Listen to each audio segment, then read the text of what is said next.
Olá, muito boa tarde, minha amiga telespectadora, meu amigo telespectador. Estamos com mais uma edição de Iriguaçu no ar, você que acompanha o nosso noticiário. Hoje a professora Márcia Coelho Beatriz conversa com o professor Mário Norberto Slomp. O professor Mário Norberto Slomp está concretizado seu doutorado. Ele vai nos contar como que está essa situação. Para nós é um prazer, você vai ficar sabendo melhor disso. E também a situação do agronegócio de toda a nossa região. Vamos acompanhar. Professora Márcia, boa tarde. Olá, bom dia pessoal, tudo bem? Estamos aqui com o professor Mário Norberto Slomp, professor Mário que está terminando agora o seu doutorado, vai nos falar um pouquinho sobre sua tese de doutorado. Tudo bem, professor Mário? Olá, professora, tudo bem? Pois é, a gente terminou agora no dia 28 de fevereiro, último, defendemos a nossa tese do doutorado lá na Universidade Estadual de Maringá. Depois de 4 anos fazendo doutorado, né? De pesquisa, muitas viagens, disciplinas. pesquisas, finalmente concluímos mais essa etapa. Bom, o professor Mário é eterno estudioso, ele é engenheiro agrônomo, ele também é advogado, ele é mestre em economia e agora é doutor em nutrição animal. Bom, Mário, professor Mário, a tua tese de doutorado, ela teve um foco bem regional, trabalhou a produção leiteira, que é uma das tuas paixões dentro dessa tua carreira de estudo e também profissional. Qual foi o foco da tua pesquisa na produção leiteira aqui na nossa região? Na verdade, a produção de leite aqui na região sul do Paraná e no norte de Santa Catarina são 11 municípios que compõem a bacia leiteira de União da Vitória. E ela é uma bacia leiteira muito importante hoje no estado do Paraná e bastante representativa, porque ela tem um viés socioeconômico interessantíssimo, porque ela toda ela é baseada na agricultura familiar. É um pouco diferenciada de outras regiões famosas de produção do país. Exatamente. Cássio, Exatamente. Ela é uma outra forma de se produzir leite, uma outra forma de se produzir leite, uma outra realidade de sistemas de produção de leite. E aqui nessa região, isso ficou bem provado nessa nossa tese, a bacia leiteira é uma das que mais cresce no país.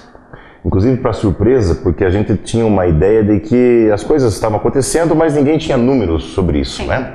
E nos últimos 10 anos, até foi uma coisa interessante, porque há 10 anos atrás eu fiz uma pesquisa também na área de leite e levantei alguns dados, então ficou bem um período de 10 anos.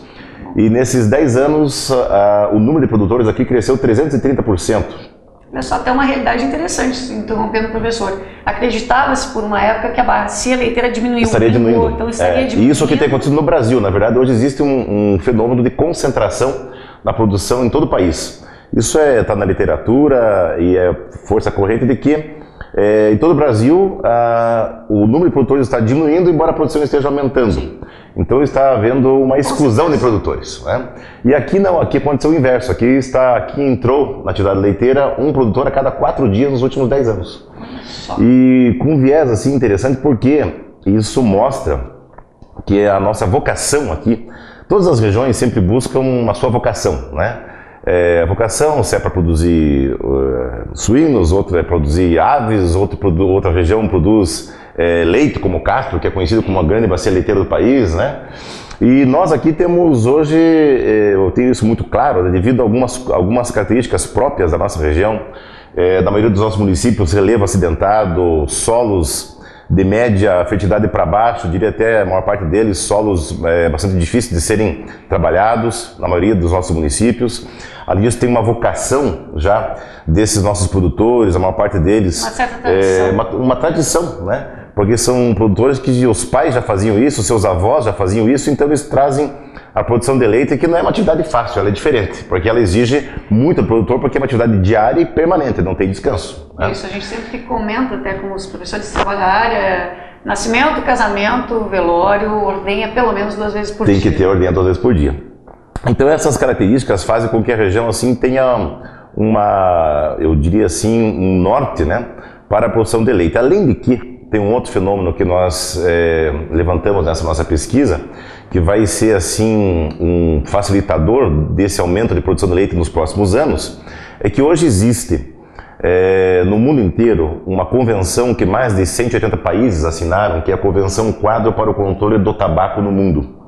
E isso já está bastante avançado. E o que é isso? No mundo inteiro, a ideia não seria terminar com a cultura do tabaco, eu acho isso muito difícil, mas seria restringir o fumo pelos males que ele causa. Isso já é corrente, não precisa ficar explicando porquê, né? O fumo hoje é um dos grandes males da humanidade inteira.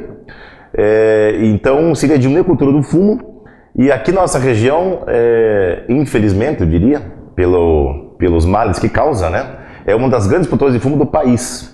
Só que, pelo outro lado, vendo do outro lado, ainda é a cultura que traz renda para a propriedade. Até se comenta há muito tempo, excluir o fumo de uma propriedade. Qual a opção? Exatamente, esse que é o grande... Essa é a grande questão do leite. Qual e hoje é a existe opção? até o Ministério do Desenvolvimento Agrário, tem um programa de reconversão de produtores de fumo.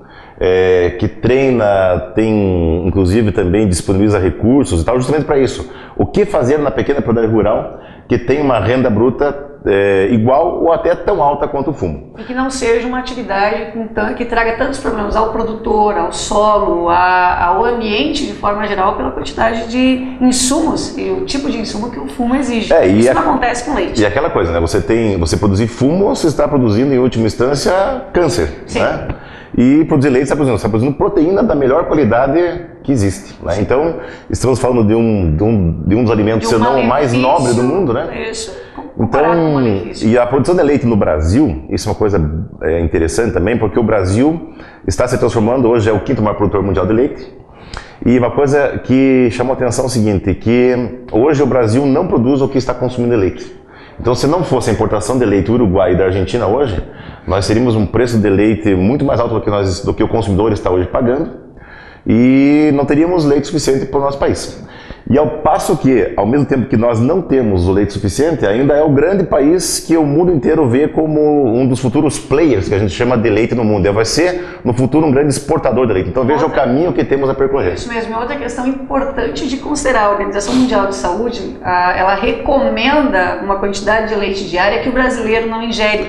Hoje na ordem de 200 litros por dia. Não ingerimos o mínimo, 200 ml por dia, não ingerimos o mínimo indicado para um adulto, para uma criança, para um jovem. Não é uma tradição. Bom, uma coisa interessante a considerar aqui, não, nem tanto a contribuição à ciência, a contribuição à sociedade local e regional. Porque a partir dos dados que o professor Mário, juntamente com toda uma equipe que aplicou questionários na região, a partir desses dados, como você mesmo muito bem disse, o fomento pode trabalhar. Então, foram identificados quais são os grandes problemas, os grandes gargalos, e a partir dessa identificação, desse diagnóstico, nós podemos pensar em soluções para esses problemas. Essa acho que é a grande contribuição, a contribuição para a sociedade local e regional, para o produtor rural que tem como foco a produção leiteira. Nessa nossa pesquisa foram percorridos, para você ter uma ideia, mais de 15 mil quilômetros, né, rodados. E a gente contou com o apoio, né? Até fica o nosso agradecimento aqui aos nossos alunos. Tivemos uma equipe aí sempre de 10 ou 12 alunos que nos auxiliaram nisso, porque sozinho não teríamos perna para tudo isso. Realmente foi um trabalho bem extenso, mas eu acho que valeu a pena. E valeu a pena principalmente pela questão, a gente sempre motiva os nossos alunos a continuarem estudando. E a gente, quando começa uma faculdade, você acha que vai fazer a faculdade 5 anos e vai parar de estudar, vai deixar de ser estudante. Isso hoje o mundo moderno não admite mais isso, né? Você nunca mais vai parar de estudar. Vai fazer a graduação, fazer uma especialização, vai fazer mestrado, vai fazer doutorado. Professora Márcia, muito obrigado. Professor Mário também, muito obrigado e parabéns, realmente. Nós desejamos muito sucesso nessa nova empreitada agora, professor Mário. E a você que esteve conosco, uma boa tarde. Até mais. Tchauzão. Muito obrigado, hein? Tchauzão. Tchau, tchau.